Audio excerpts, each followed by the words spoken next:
I called the hospice and said, do you have a bereavement group that I can attend? And they said, oh, yes, we do. And I said, who's part of the group? Who attends the session? She said, well, it's all women. And I said, well, I'm not sure that I could go to an all-women's group because Gretchen laid a caveat on me. And she said, well, what's the caveat? And Gretchen had told me that after she died, I couldn't accept casseroles with email addresses on them. So therefore, I couldn't attend an all-female group. There was only one group in all these years where there were more men than women, but it usually is more women than men. Most bereavement groups I've been to are like almost all women. Occasionally there would be a guy who would come into the group and see that there were hardly any men and didn't come back. And Maybe guys are not normally known for being too expressive. Most of them are hiding their feelings because that's the way they have lived and that's what they're used to. And it's hard for them to get out of their grief shell. all I have is assumptions. You know, the stereotypes that men don't share emotionally, publicly, socially. Well, I didn't necessarily believe it until I went to bereavement groups, actually, and I don't see men, mostly. Too bad for them. I don't know how people process this grief. I felt that I couldn't expose my feelings to a bunch of women, that we had a different viewpoint, and I guess I felt that I didn't want to lessen my macho feeling in a way.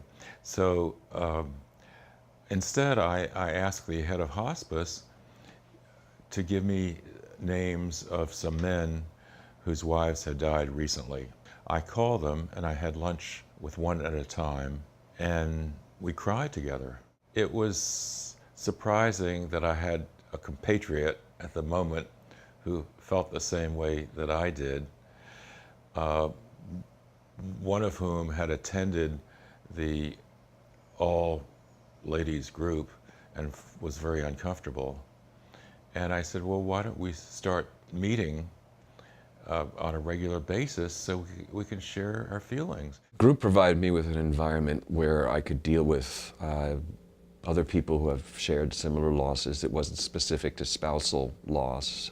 It was a group that was exclusive for men who have suffered loss. So some of them were there because they lost a parent, some because they lost a spouse, and I suppose there was a certain percentage of guys there that were gay that lost their partner.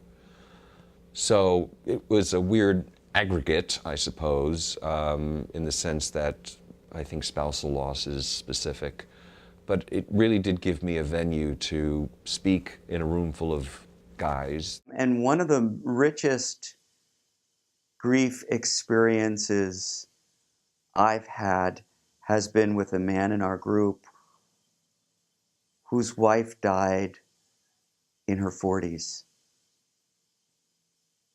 And his ability to process his grief in the group was transformational. He came to the group. The group met on what would have been their 25th wedding anniversary.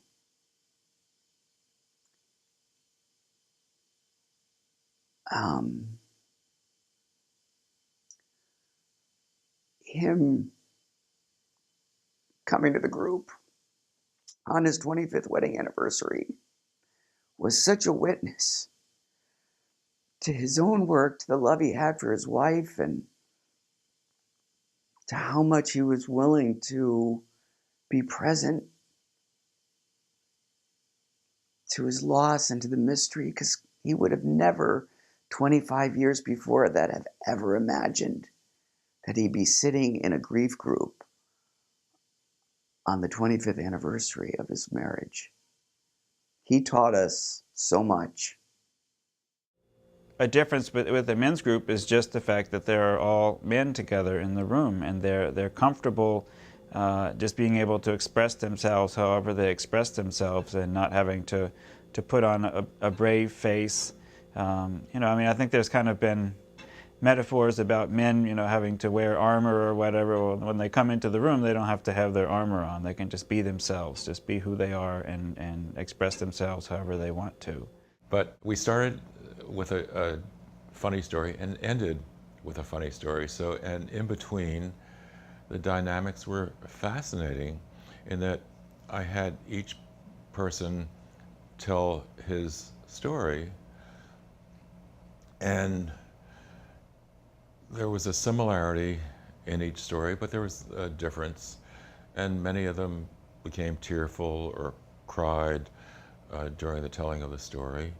And since it was all confidential and with other guys to share the experience with, it seemed to work. And it can be just a place for basic social support and social contact. There were some guys in the group that maybe their partner and their spouse was their primary relationship in their life. It's one of the differences, I think, between grief for men and for women. Women tend to have kind of a network of connections, a network of relationships around them. Men can be more isolated and exclusive in their relationships. So when their main relationship is no longer there, they're in essence all by themselves. And the relationships that they have in their life are fairly tangential. They're not very deep. They're not connected in that sense. So being able to go to a group can also serve just a social function as well. For me, it was magical. I was able to tell my story and hear other people's stories that were just as well in it. And it was a very healing experience. I think there's also a chance for them to talk about things that maybe they wouldn't feel comfortable talking about if there were women in the room, like dating or experiences with different women, or just things like that they can just feel free to just kind of let it all hang out and not feel like they're having to censor themselves for anyone. There's an old adage that says women mourn, men replace, but certainly from my experience in the men's group, the picture is more complex, and that men in general in the group tend to struggle a lot more and to say, I'm not ready, and I'm not sure when I'll be ready. I think that it's difficult in that I knew a guy in the bereavement group that got engaged and married in less than a year. Dad, it's too soon. It's almost a betrayal of our mother that you are in a relationship. I just don't get how men wouldn't want to sort of get through the grief or try to communicate with friends, family, or social workers, bereavement counselors to process this and to, try to understand where they are going in life. All I know is that I was so lonely that I needed to grab a life preserver. And maybe they thought that I was grabbing the life preserver before I had tried to swim. There are some guys that have come to the group that almost kind of want to go through an express lane and just kind of, drink their grief like a shot of espresso and just get it all over with in one bitter swallow. But I think they find that doesn't really work in the long run. And there are some guys too that they'll try out dating, but their experience of dating lets them know that they're not ready. So they'll say it's okay to just wait and just kind of just go out for friendly social outings. And part of the healing process might be having a new relationship. And whether the relationships can take all kinds of forms and formats.